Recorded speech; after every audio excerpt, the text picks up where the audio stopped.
Hi, this is Dr. Dave, and I want to thank you for taking my class this semester. I want to take this opportunity to introduce you to the structure of the course that we have in Canvas. I have 3 different courses in Canvas, and you're enrolled in one of those. However, all of them work exactly the same way, and they look very, very similar. So I'm going to take this opportunity to look at my Math 172 Finite Mathematics course. You may also be enrolled in Topics of Calculus or in College Mathematics, but your course is going to look an awful lot like this one. Down the left-hand side, you're going to see some links inside of Canvas. Along the right-hand side, you're going to see kind of your calendar and to-do list, and you'll see all the announcements in here. All the assignments will be over to the side. There's a more detailed calendar. If you click on View Course Calendar, you can see all of the different things that are coming due. In the future weeks, I'm going to be adding my office hours and things like that to this, so you'll be able to see those things and know exactly where you are each week. If you scroll up and down here, you're going to see down below is a list of the different modules you'll be working in. Right now, I only have the Getting Started module and the first module open in your class. Scrolling down, you'll see towards the bottom, there's a midterm exam study guide, and at the very bottom, there is a final exam study guide. Those things will become open later in the semester, as will most of the rest of these modules. So let's take a look what's over along the left-hand side here. So right now, you're at the home screen. If you click on Announcements, it's going to take you to a list of announcements, and these have been coming up over the last several days. If you click on Modules, this will show you all the different modules in the course. And like I said, here's Module 0 that has information about the syllabus, course policies, things like that. If you scroll down, you'll see Module 1, and your module will look very similar to this. It might have some different sections, but the structure will be very, very much like this. If you click on Assignments, that's going to take you to your list of assignments. These are the different kinds of assignments that are worth 50% of your grade.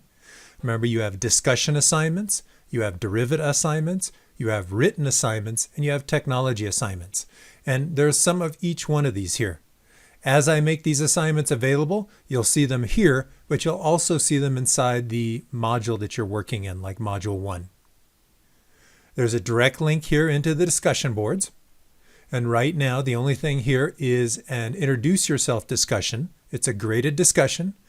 And so if you click on that, it's going to give you some instructions of what to do. And then you will go ahead and post in this reply the 3 paragraphs that I asked you to do right here. People is simply a list of the people in the class. Grades will take you to all the grades that you've done. And right now, there's only a few things up here. And then Office 365, this takes you to a link where you can go ahead and log in to Office 365. You have an account automatically for being a Yavapai student, and you can go get Microsoft Office for free through that link. So let's go ahead and take a look at what the modules look like. Remember, you can get to modules here through the modules link or through the home page link. I'm going to go ahead and click on Home. And remember, my contact information is up here.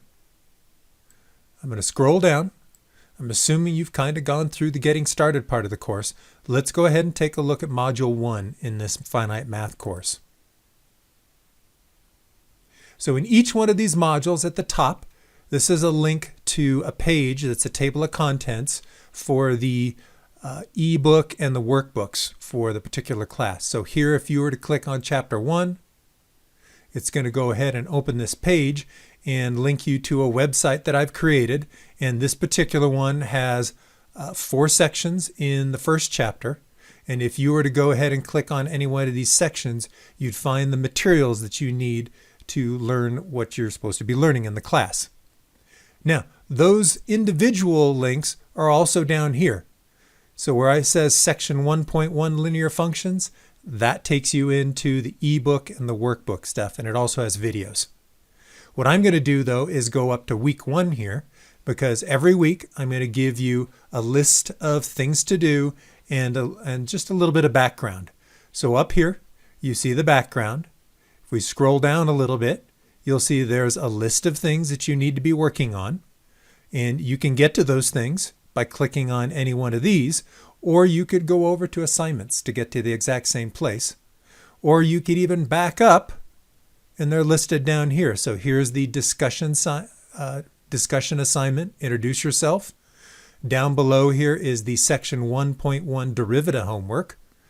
Down below here is the section 1.2 derivative homework. And there's even the technology assignment here. I try to put everything in here for you to access, but there's multiple ways to get to the exact same thing. So I think a lot of the questions that are coming up are about derivative. So let me go ahead and go into a derivative assignment. I can do that by going into the assignments over here, or I can do it by clicking on this link right here. Derivative is going to go ahead and open. At some point, you're going to have to go and click on this upgrade and supply your credit card and pay $30 for the course. But of course, that's a lot cheaper than my math lab would have cost. To do a question, simply click on the question, and there it is. A lot of these are multiple choice. Some of them are fill in the blank, but go ahead and do what needs to be done here.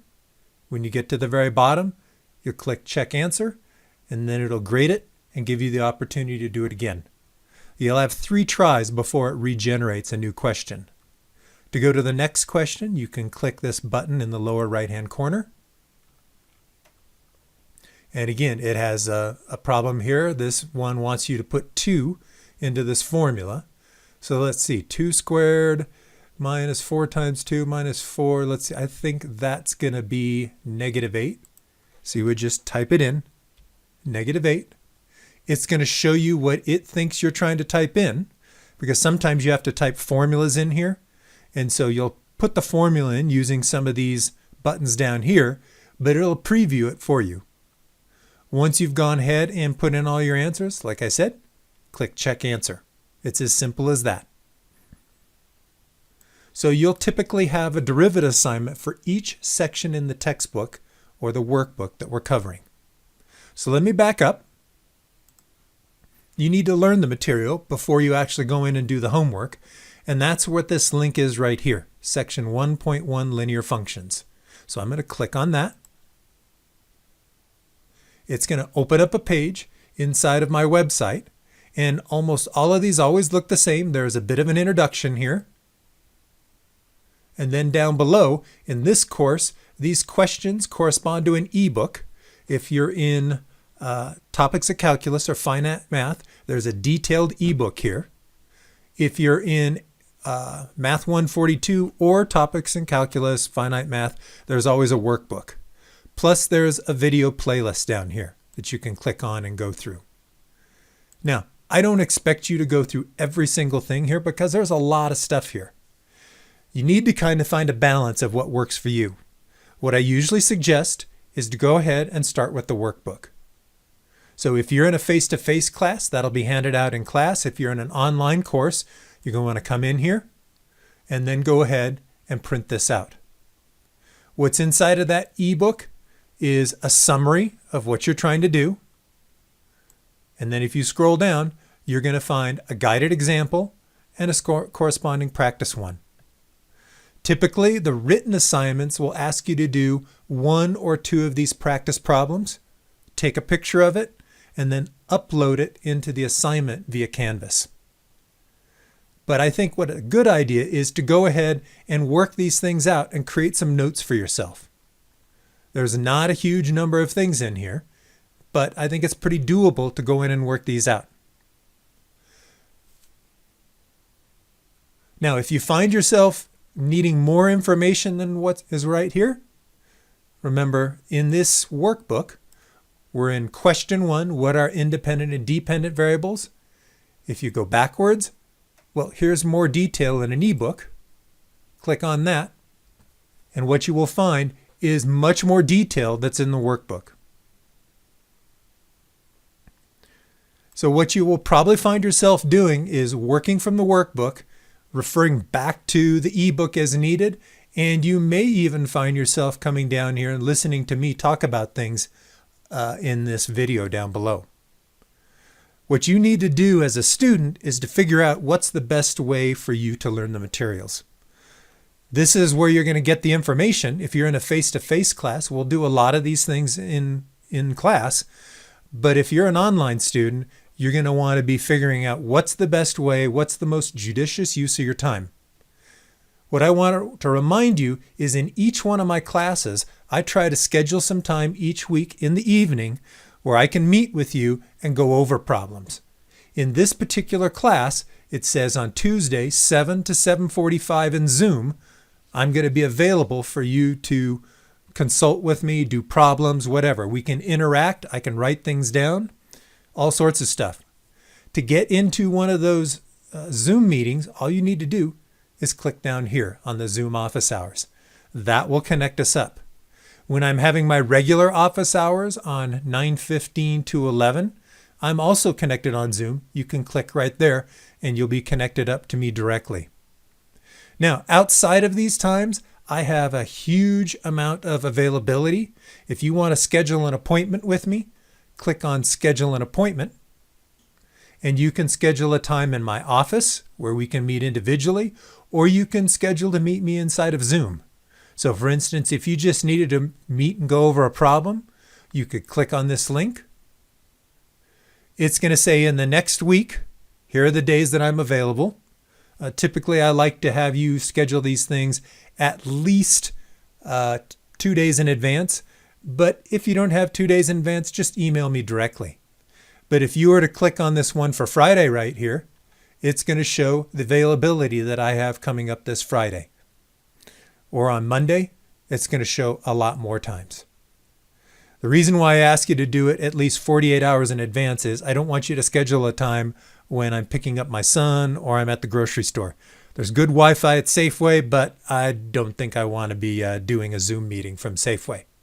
So if you go ahead and schedule these things ahead of time, that really helps me out. And if you let me know what you want to go over, I can prep a little bit and have a problem prepared for you to go over with you individually.